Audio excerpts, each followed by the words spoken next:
ایک صدر گزرا ہے امریکہ کا، تو وہ جیسے ہی برسر اقتدار آیا، لوگوں نے اس سے پوچھا کہ ہر آدمی کوئی نہ کوئی ویژن بیان کرتا ہے، تمہارا بھی کوئی ویژن ہوگا؟ ہر آدمی کسی نہ کسی پالیسی کے تحت اپنے ملک کو چلاتا ہے، تو کوئی تمہاری بھی پالیسی ہوگی؟ وہ سیاہ فام صدر تھا، اسے کالا کہہ کے پکارا جاتا تھا، بہت لمبا عرصہ نہیں گزرا اسے رخصت ہوئے صدارت کے عہدے سے۔ اس سے لوگوں نے پوچھا کہ بھائی تم کس طرح اپنے ملک کو چلاؤ گے؟ تو کہنے لگا میرے پاس نا مسلمانوں کے نبی صلی اللہ تعالی علیہ وسلم کا ایک فرمان پہنچا ہے، اور وہ میری پالیسی ہے، اور وہی میری زندگی کی، نجی زندگی کی بھی وہی پالیسی ہے، اجتماعی زندگی میں بھی میرا وہی دستور ہے، اور میں اسی کے تحت سارے نظم کو لے کے چلوں گا۔ تو لوگوں نے کہا وہ کیا؟ کہنے لگا نبی رحمت صلی اللہ علیہ وسلم نے فرمایا مومن وہ ہے جو اپنے لیے پسند کرے وہی اپنے بھائی کے لیے بھی پسند کرے۔ بس میں کوشش کروں گا کہ وہ چیز جو ٹھیک نہیں ہے میری نظر میں وہ کسی اور تک نہ جائے، وہ قانون نہ بنے جو میں اپنے لیے درست نہیں سمجھتا تو دوسروں کے لیے بھی میں اس قانون کو مرتب۔ یہ دیکھیے نا، یہ حدیث ہم سب کو آتی، پوری زندگی اس پر گزاری جا سکتی، زندگی کا سارا دستور اس پر رکھا جا سکتا، ہم اپنے سارے معاملات اس پر مرتب کر سکتے کہ بھائی چیز پر غور کر لو، دیکھ لو، آپ جو بیچ رہے ہو، جو بانٹ رہے ہو، جو کسی کو دے رہے ہو، کیا یہ آپ اپنے گھر میں بھی استعمال کر سکتے ہیں؟ میں نے اپنے قبلہ عالم حضرت صاحب رحمۃ اللہ علیہ کی خدمت میں عرض کی حضور ادارہ بنانا ہے، مدرسہ بنانا ہے، کیسا ہونا چاہیے؟ فرمانے لگے اس طرح کا بنانا جس میں اپنے بچے بھی پڑھ سکیں، یعنی تم محسوس کرو کہ یہاں میرا بیٹا بھی پڑھ سکتا ہے، اس کا لیول اس معیار کا ہے، اور اگر یہ کہ دوسروں کے بچے وہاں ہیں اور آپ کے کہیں اور ہیں، یہ ہمارے حکمرانوں کا وتیرہ ہے نا کہ باقیوں کے بچوں پر حکومت کرتے ہیں اور اپنے بچوں کو باہر بھیج دیتے ہیں۔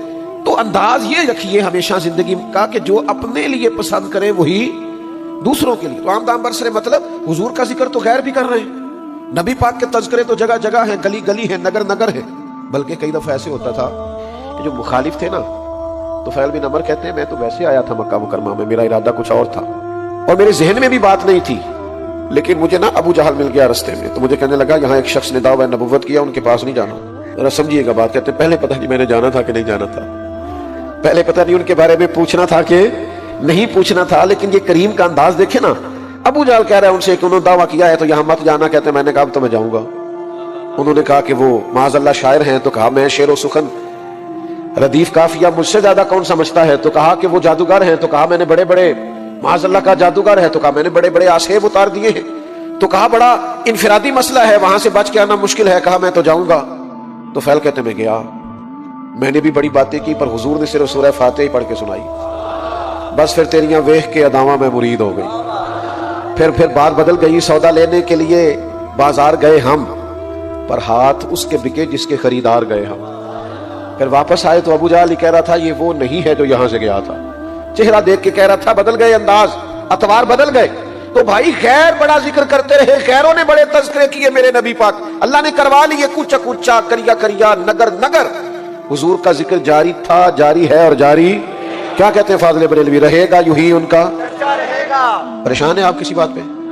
کوئی زبردستی تو نہیں نہ بٹھایا محفل ان دوستوں نے، ورنہ ان سے بات کریں، چونکہ اتنے پیارے لوگ ہیں آپ سارے، تو میری تو عادت ہی نہیں، میں بے سرا آدمی ہوں، میں تو کسی سے کہہ ہی نہیں سکتا میرے ساتھ مل کے پڑھو، یہ تو سریلے لوگ کرتے ہیں، تو اتنا تو آپ کہہ سکتے ہیں نا کہ رہے گا یوں ہی ان کا، او ماشاءاللہ، رہے گا یوں ہی ان کا، پڑے خاک ہو جائیں جل جانے والے، تو ہمیشہ رہے گا حضور کا ذکر پاک، ہمیشہ رہے گا۔ بلکہ ایک تو اس کو کسی نے تانا دیا، اس سے کسی نے کہا کہ تم مسلمان ہو کے حضور کی نعت کہتے ہو، یا تم غیر مسلم ہو کے حضور کی نعت کہتے ہو، اور اگر کہتے ہو تو پھر مسلمان ہو جاؤ۔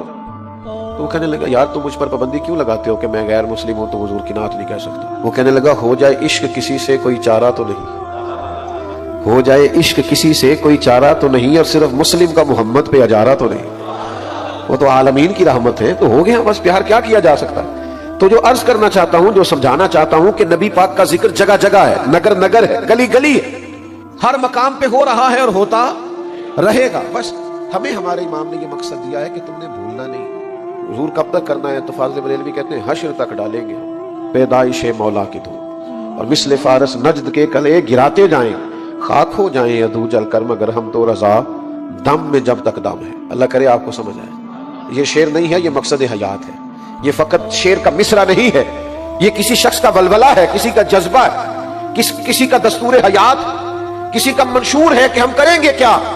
کہتے خاک ہو جائیں عدو جل کر مگر ہم تو رضا دم میں جب تک دم ہے ذکر ان کا سناتے جائیں گے۔ یہ ہم نے مقصد بنا لیا، اور یہ کیوں بنایا ہے وہ بھی بتاتے ہیں۔ وہ کہتے ہیں جو نہ بھولا ہم غریبوں کو رضا۔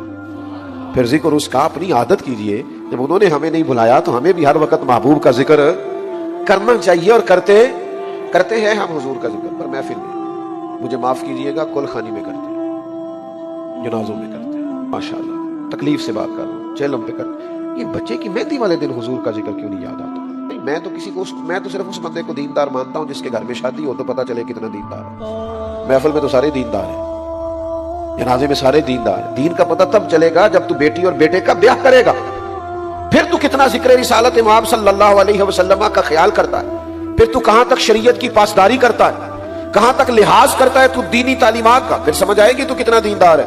لیکن اس دن کہتے ہیں میرا بیٹا نہیں مانتا، میرا فلانا نہیں مانتا، میں بچوں کے ہاتھوں مجبور ہوں۔ یہ بہانے کسی اور کو سنانا، یہ بہانے ہیں۔ بچوں کو منانا ہو تو کوئی مشکل کام ہے، اور برادری اور قبیلے سے اگر آپ لڑ نہیں سکتے تو دعویٰ محبت کیوں کیا تھا؟ اور اگر سمجھ نہ آئے تو پھر دیکھو نہ کھول کے صحابہ کی زندگیاں، ان کی تو ساری برادری، سارا قبیلہ، ان کی تو بیویاں، بچے، بہن بھائی کہہ رہے تھے دین قبول نہیں کرنا، انہوں نے کہا سب کچھ چھوڑ دینا ہے، محمد عربی کا دروازہ نہیں چھوڑنا صلی اللہ علیہ وسلم۔ لیکن وہ محفل میں ادھار ٹوپی لے کے آ جانا کسی سے، اور جناب بڑا زبردست دیندار بن جانا، اور اس کے بعد ساری مرضی کے کام کرنا، تو یہ بھائی آدھے تیتر آدھے بٹیر بننے سے کام نہیں چلتا۔ یا ایھا الذین آمنوا ادخلوا فی السلم کافہ، اے ایمان والو پورے کے پورے دین میں داخل ہو جاؤ۔ آدھے تیتر آدھے بٹیر بننے سے گزارا۔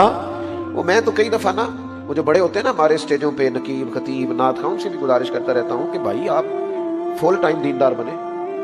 یہ جو آپ نے جز وقتی پکڑا ہوا ہے نا نظام، شادیوں میں آپ جاتے ہیں تو آپ کا لباس ہی اور ہوتا ہے، ایئرپورٹوں پہ آپ سے ملاقات کریں تو آپ کے رنگ ڈھنگ ہی اور ہوتے ہیں۔ تو بھائی یہ آپ نے کون سا دین اختیار کیا ہے کہ جس میں تھوڑا سا آپ یہ بھی کر سکتے ہیں اور تھوڑا سا آپ وہ بھی کر سکتے ہیں؟ پورے کے پورے دین میں داخل۔ حضرت عبداللہ ابن سلام رضی اللہ تعالیٰ عنہ نے اور ان کے کچھ دوستوں نے یہودی مذہب چھوڑ کر دین اسلام کا کلمہ پڑھا تھا۔ تو اہل یہود جو ہے وہ اونٹنی کا دودھ نہیں پیتے، اونٹ کا گوشت نہیں کھاتے، تو مسلمانوں میں فرض نہیں ہے اونٹنی کا دودھ پینا۔ ہمارے ہاں، ہمارے خطے میں تو ویسے ہی رواج نہیں ہے، گائے یا بھینس کا دودھ پیتے ہیں۔ ہو سکتا ہے میں یہاں ہاتھ کھڑے کروں کہ کون کون ہے جس نے اونٹ کا دودھ پیا، تو بہت سارے لوگ ہیں ہم نے کبھی نہیں پیا اونٹنی کا دودھ، اونٹ کا گوشت کبھی نہیں، کا رواج نہیں ہے۔ لیکن وہ لوگ کہتے ہیں کہ چونکہ ہم اس مذہب سے اس طرف آئے تھے یہودی مذہب چھوڑ کے، تو وہاں چونکہ منع تھا تو طبیعت میں تھوڑی سی ناپسندیدگی تھی اونٹ کے گوشت کے تعلق سے، اونٹنی کے دودھ کے تعلق سے۔ تو دل میں خیال آیا کہ مسلمانوں میں فرض نہیں اور وہاں منع ہے۔ زیادہ غور کریں نوجوان میں کیا کہہ رہے ہیں۔ مسلمانوں کے ہاں ضروری نہیں، آپ نے کبھی نہیں سنا ہوگا کہ واجب ہے اونٹنی کا دودھ پینا یا فرض ہے اونٹ کا گوشت کھانا، یہاں ضروری نہیں وہاں منع ہے۔ تو دل میں خیال آیا کہ تھوڑا سا چلو اس مذہب کی بھی رعایت ہو جائے گی، تو ہم نے ارادہ کیا کہ اونٹنی کا دودھ نہیں پینا، اونٹ کا گوشت نہیں کھانا۔ اللہ نے قرآن نازل کر دیا، یا ایھا الذین آمنوا ادخلوا فی السلم کافہ، اے ایمان والو پورے کے پورے دین میں داخل ہو جاؤ، تمہیں ذرا سا بھی ادھر ادھر جانے کی اجازت نہیں ہے۔ یہ کیا بات ہوئی کہ تھوڑا سا یہ بھی اور تھوڑا سا وہ بھی، تھوڑا سا برادری بھی، تھوڑا سا قبیلہ بھی، تھوڑی سی دنیا داری بھی؟ نا نا، غلام فریدہ میں ساری تیری، آپ کو مکمل اس طرف جانا ہے۔ یہ نہیں ہو سکتا کہ آپ کہیں کہ ٹھیک ہے میں محفل ہوں تو چلو ٹھیک ہے، وہاں بھی ہلکی سی صدارت کار آتے ہیں اور وہاں معاذ اللہ تعالیٰ ناچ گانے کا اور غیر شرعی کاموں کا پروگرام ہوا تو دوڑ کے میں ادھر سے بھی چکر لگاؤں، تو یہ بات درست نہیں ہے۔ ان کو بھی سمجھائیے کہ یہ کام درست نہیں ہے۔ تو ذکر رسالت معاف کرنا ہے تو پھر ہر جگہ کرنا ہے، پھر ہر مقام پہ کرنا ہے، پھر شادی والے دن بھی کرنا ہے، پھر ولیمے والے دن بھی کرنا ہے۔ اور پھر یہ تو نہیں نہ ہونا چاہیے کہ دکھوں کا رشتہ رب رسول سے، جب دکھوں کا وقت آیا تو اللہ رسول کا نام لے لیا اور جب سکھ ملے تو نہ۔ مومن کی شان یہ ہے کہ اس کے سارے رشتے ہی اللہ رسول کے ساتھ۔ تو نبی کریم کا ذکر ہر موقع پر۔ نوجوانوں اڑ جاتے ہو نا ذات کے لیے، اڑ جاتے ہو میں نے یہی لینا ہے، بچے سیدھے کرتے ہیں نا، کاش کوئی ایک آدھ ضد تم نے حضور کے لیے بھی کی ہوتی۔ نہیں، میری شادی پہ کوئی غیر شرعی حرکت نہیں ہوگی، یہ میرا فیصلہ ہے، میں کوئی وہ کام نہیں کرنے دوں گا جو شریعت سے ٹکراتا ہے، یہ میرا یار اس کے لیے بھی تو کبھی کھڑا ہو کے دیکھنا، اس کے لیے بھی تو ڈٹ کے دیکھ، تاکہ تیرے باطن میں وہ خاص نور پیدا ہو جو بندہ مومن کی شان ہے۔ تو بس ایک تو یہ کہ حضور کا ذکر پاک کرنا ہے اور خوب کرنا ہے، لیکن دو تین چیزیں زیر غور رہیں، باقی سارے تذکروں کا رنگ اور ہے، حضور کے ذکر کے آداب اور ہیں۔ اس ادب کا خاص خیال رکھنا، تھوڑا سا نا خاص قسم کا ذوق ہو حضور کے ادب کا، خاص قسم کا دیکھیں کسی حدیث میں نہیں آیا، کہیں حکم نہیں نبی پاک علیہ السلام کا کہ میری حدیث لکھو تو پہلے غسل کرو، کپڑوں کو خوشبو لگاؤ،